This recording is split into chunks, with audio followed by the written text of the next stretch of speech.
Hello everyone, আমি এখন ready হয়ে নিয়েছি। এখন যাব হচ্ছে আমরা পুজোর কেনাকাটা করতে। এখন হচ্ছে বেলা 3টে বাজে। তো সকাল থেকে তো বৃষ্টি শুরু হয়ে গেছে, তো এখন থেমেছে বৃষ্টিটা। এখন আমরা যাব, আমি আর মা মিলে যাব কিছু কেনাকাটা করতে। পুজো তো এসেই গেছে, তো তখন কিন্তু থেমে গেছিলো বৃষ্টিটা, এখন আবার শুরু হয়ে গেছে। এই জন্য আমি ছাতাটা নিয়ে নিয়েছি। তার মাঝে যদি বৃষ্টি হয় তখন তো আবার বিপদ হয়ে যাবে। তোমরাই দেখো তো বেরিয়ে গাইস, পড়বো দেখো আমরা এখন। কতটা জল হয়েছে। এই মানে টানা বৃষ্টি হয়েই যাচ্ছে কদিন ধরে। এইবার আর দুর্গাপুজোয় মনে ঘোরা হবে না কারোর, সবার বন্ধ এখানে হয়ে আমি গেছে। আর মা ছাতা নিয়ে বেরিয়ে পড়েছি রাস্তায়। এখান থেকে হেঁটে হেঁটে যাবো, তারপর টোটো ধরে তারপরে যাব। তো চলো ভেবেছিলাম রাস্তায় এসে টোটোতে যাব বাস স্ট্যান্ড অবধি, কিন্তু বাস স্ট্যান্ডে আমরা হেঁটে হেঁটে এসেছি, কারণ ব্যাংকে থেকে কিছু টাকা তোলা ছিল। তো টাকা তুলে তারপরে আমরা শপিং করতে মা গেছি। তো এখানে মা টাকা এখানে তুলে টাকা নেবে আর তুলে। আমি এখানে বসে আছি। তো আজকে অনেকটাই আমার খুশি লাগছে, এই জন্য ক্যামেরার সামনে এরকম ভাব দেখাচ্ছি। তো কারণ শপিং করতে যাব, সবারই তো শপিং করতে গেলে এখানেও একটা প্যান্ডেল করবে। তো আমরা এখন চলে এসেছি বাস স্ট্যান্ডে। এখানে আমি এবং মা আমরা হেঁটে হেঁটে যাচ্ছি, তোমরা দেখতেই পাচ্ছ। আর আমি এখানে রুমাল নিয়েছি কারণ বৃষ্টি পড়ছিল, তাই ছাতাও নিয়েছিলাম, তোমাদেরকে দেখিয়েছিলাম, কিন্তু অসুবিধা হচ্ছে এখানে ছাতা। অটোতে আমি উঠে পড়েছি, আমি আর মা, আর কেউ ছিল না অটোতে। তো এই কাকুটা আমাদের চেনাশোনাই, এই জন্য তাড়াতাড়ি করে নিয়ে যাচ্ছিল। তো চলে এসেছি আমরা দোকানে। তো এখানে না অনেকটা ভিড় দোকানে, ঠিক আছে। তো দেখতেই পাচ্ছ তোমরা কতটা ভিড় জমেছে, আর জামাগুলো কিন্তু সুন্দর সুন্দর এনেছে। তারপরে আরেকটা জামা দেখাচ্ছি তোমাদের, বাচ্চাদের বাচ্চাদের জামাটা বেশি সুন্দর লাগছে। দাঁড়াও দেখাচ্ছি তোমাদের। তো দেখো এই জামাটা কতটা সুন্দর লাগছে না। তারপরে প্যান্ট, বাচ্চাদের জামা মনে হচ্ছে বেশি সুন্দর সুন্দর এনেছে। এই জামাটাই মানে পছন্দ হয়েছে আমার। এটা কিন্তু আমার জন্য না, এটা হচ্ছে আমার দিদির মেয়ের জন্য কিনা হচ্ছে। তো দাম, এত দাম জামা প্যান্টের, মানে কি বলবো, পুজো তো। তোমরা দেখো এই শাড়িটা না কতটা সুন্দর, আমার খুব পছন্দ হয়েছে এই শাড়িটা। আমি একবার ভাবছি যে নেবো না নেবো না নেবো না নেবো না। আমাদের জামা প্যান্ট কেনা হয়ে গেছে, তো আমরা এখন চলে এসেছি জুতোর দোকানে, দেখি জুতো পছন্দ হয় নাকি। তো দোকানে এসে দেখি প্রচুর ভিড়। ভিতরে ঢুকে দেখি কিন্তু আমার একটাও পছন্দ হয়নি জুতো।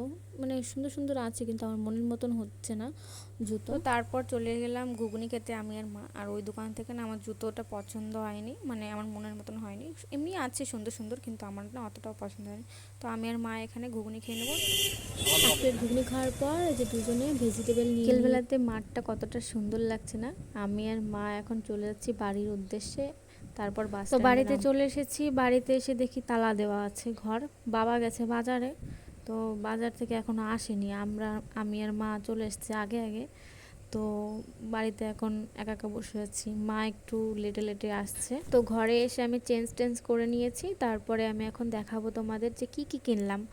তো প্রথমেই দেখাবো তোমাদের হচ্ছে আমার মানে বড়দির জন্য, বড়দির ছেলের জন্য একটা জামা কিনেছি।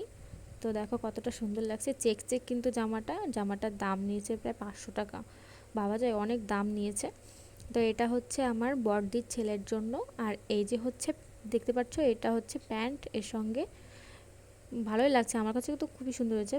প্যান্টটা জিন্সের প্যান্ট, আর ওটা হচ্ছে খুব সফট, খুব সফট একটা মানে জামাটা। তো দেখতেই পাচ্ছ তোমরা, এটা হচ্ছে কালোর মধ্যে চেক চেক, আমার কাছে খুব পছন্দ হয়েছে। তো বড়দির ছেলের জন্য তো দেখেই ফেলেছো তোমরা। এইবার আসি আমার মেজদির ছেলের জন্য দেখাতে। তো দেখো মেজদির ছেলের জন্য একই জামা কিনেছি। তো মানে দুই ভাইয়ের জন্য একই জামা কিনেছি। আমার তো খুবই পছন্দ হয়েছে দুটো জামা, খুব সুন্দর লাগছে আমার কাছে, ওদের পরে খুবই সুন্দর লাগবে। তো চলো দেখা যাক এর পরে কি আছে। তো ব্যাগের থেকে বের করি, দাঁড়াও। তো এরপর আছে হচ্ছে আমার দিদির মেয়ের জন্য একটা জামা কিনেছি। ও এটা কিন্তু সাদা কালার না, এটা হচ্ছে ঘিয়ে টাইপের কালারের, খুবই সুন্দর লাগছে। এটা আমি এক দেখাই আমার পছন্দ হয়ে গেছে। এটা কিন্তু ফার্স্ট টানানো ছিল দোকানে, ঠিক আছে। কাপড়টা জাস্ট অসাধারণ, কাপড়টা খুব সফট, খুব মোলায়েম, হেভি সুন্দর কালারটা, আমার কাছে খুবই সুন্দর লাগছে জামাটা। আর জামার সঙ্গে না একটা বেল্টও আছে, দাঁড়াও তোমাদেরকে দেখাবো বেল্টটাও। তো চলো এরপরে কি আছে দেখানো যাক। তো এরপরে আছে হচ্ছে শাড়ি। এই শাড়িটা আমি কিনেছি, ঠিক আছে, আমাকে বাড়ি থেকে দিয়েছে এই শাড়িটা। এই শাড়িটা ভালো লাগছে কিনা তোমরা সবাই কমেন্টে কিন্তু বলো। আমার তো খুব প্রিয় রং এটা, এটা সব থেকে আমার ফেভারিট কালার, ঠিক ঠিক আছে, বেগুনি কালার, কিন্তু এটা বেগুনি কালার নয়, এটা হচ্ছে মানে জাম টাইপের কালারে, পুরো বেগুনি না। বেগুনি কালারটা আমার এতটা ভালো লাগে যে মানে চোখে দেখলেই আমার মনে হয় কি আমি কিনে নিই সেটাই। কিন্তু আমার কিন্তু আগের আগের শাড়িটাও, আগের বার পুজোতেও আমি একটা বেগুনি কালারের শাড়ি নিয়েছি, এইবারও হলো বেগুনি কালার। কি বলো তো, বেগুনি কালার ছাড়া না আর ছিল না। আমি চেয়েছিলাম যে ব্লুর কালারের মধ্যে হবে, খুব সুন্দর লাগবে, কিন্তু না, একটা রেড ছিল আর এই কালারটাই ছিল। কিন্তু আমার শাড়িটা এতটা পছন্দ হয়েছে যে আমি না কিনে আমি থাকতে পারলাম না। আর বাড়ি থেকেও আমার মা বলছিল কেন কেন, ভালো লাগছে শাড়িটা, আর যদি না পাস তাহলে কি করবি। তো শাড়িটা কিন্তু মানে চুমকি বসানো, চুমকি টাইপের শাড়িটা। আর ওই পাড় দেখছিও, পাড় পাড় পুরো জরি টাইপের, এটাকে বলে হচ্ছে বিচিত্রা সিল্ক শাড়ি। তো এরপর কিনেছি একটা সায়া, ওই কালারেই সায়া কিনেছি। আমি তো যাব না পুজোতে কোথাও, তাও কিনে রাখলাম। ঠিক আছে, সবার তো শখ থাকে একটা না একটা। তো এই হচ্ছে আমার কেনাকাটি কমপ্লিট হয়ে গেল। তো তোমাদের ভিডিওটা কেমন লেগেছে অবশ্যই কমেন্টে জানিও, আর সাবস্ক্রাইব করতে কিন্তু একদমই ভুলো না।